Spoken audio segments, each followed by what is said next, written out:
Ito ang itsura ng Divisoria noon. Pagpasok mo pa lang dito sa Mabuhay Lane, puno ng construction. Kaliwat kanan ng mga vendors at napakasikip.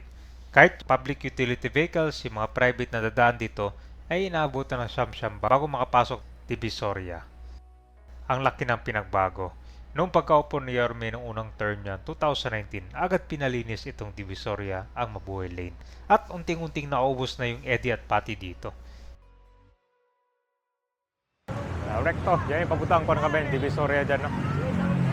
I-update natin ngayon ang sitwasyon dito after malinis na. Hindi naman, no? Wala na pura dito sa bangketa. Oh.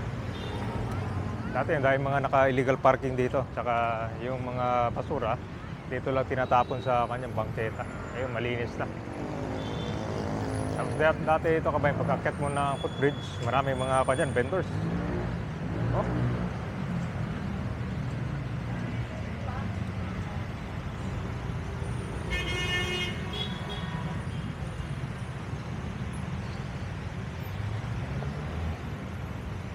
Ganda tignan, no? Iba talang pamuno ni Yorme Cabayan.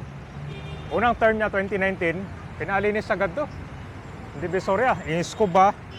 Alis niya, pero na-maintain pa naman nung pamumuno ni Mayora. At ngayon, meron pa rin. Ang Recto Avenue Kabasi Cabayan, Mabuhay Lane yan.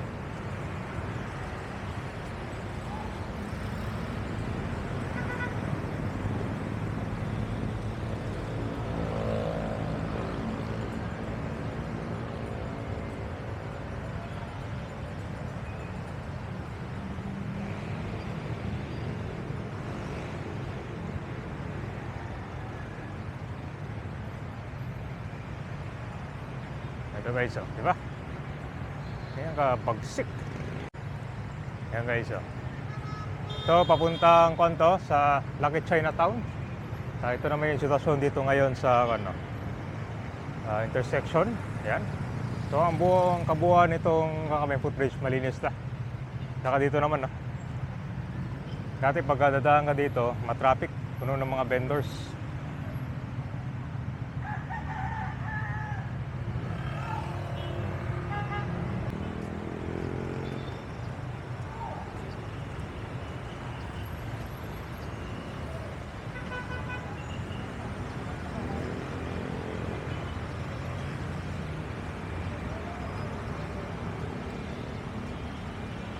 Hindi makakadaan yung mga sasakyan dyan pagpapasok ka, no? Pero kuna sobrang luwag na ngayon. Nadadaanan na siya ng maayos ng mga tao. Yan, o. Ito yung harap ng Tutuban Center. Kaya nga guys, so, pag natuloy itong extension ng LRT Line 2, diba magkakaroon ng 3 station yan eh. Dito sa Divisoria at hanggang Pier ng Manila. So pwede rin magkaroon ng common station dito sa may Tutuban Center. Kasi dito rin gagawin yung North-South Commuter Railway Station, Tutuban. So pwede magawin common station dito guys. Pareho dun sa Quezon North, Trinoma. Ayun, hindi naman, ang ganda na. Mas maliwalas tignan.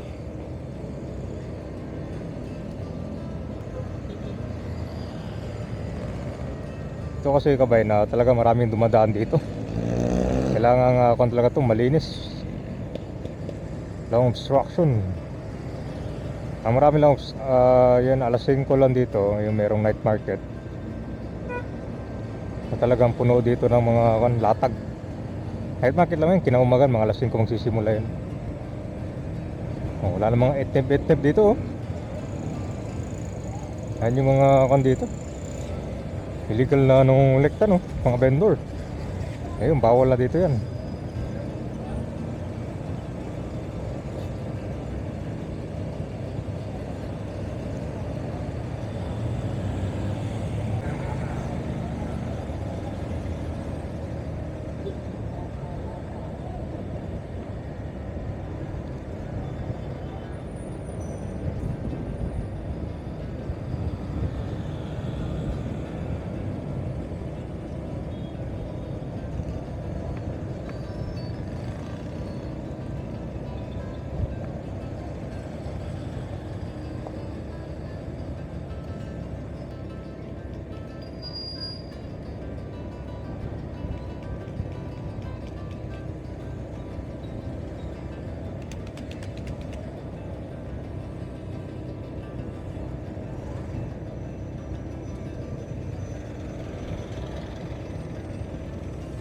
Ikot tayo sa kabila guys. Doon sa may area na kung tayo, Divisoria Mall.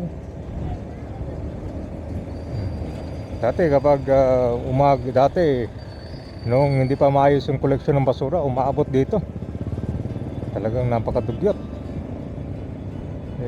Si Yorme agad na in action yun, no?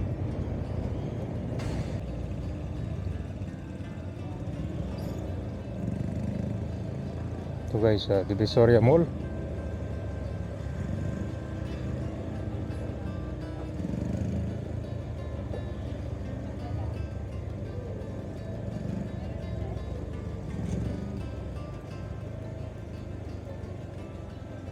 Yun, no?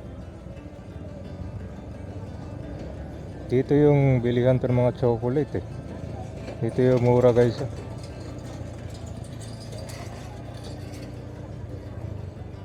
Yun na. Tagal lang abandonado to, eh.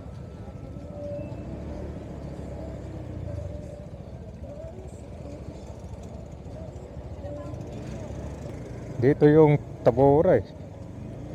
Ito yung bilihan. Ang dami mga mura dito. Tsaka meron to silang marker, hindi sila pwedeng lumampas. Yung mga latag hanggang doon lang. Dahil mga prutas dito.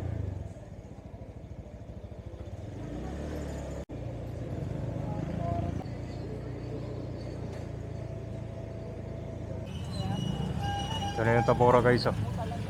Ito yung bilihan ng mga souvenir. Ayos rin pala, no? At least mas organized na. Kasi yung gitna niya may daanan na. Ito guys, pag may mga kasal o mga binyag dito, ang the best place.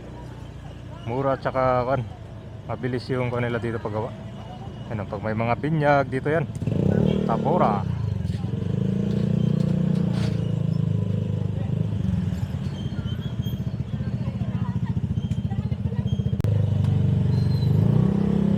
Maganda, oh. Meron sila mga baso.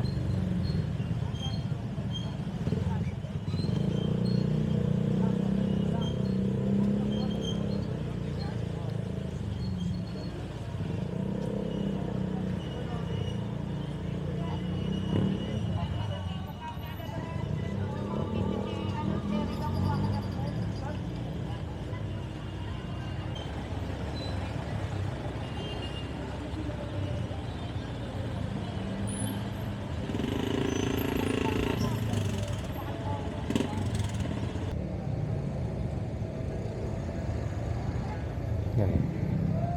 Wala na masyadong mga vendors dito, no?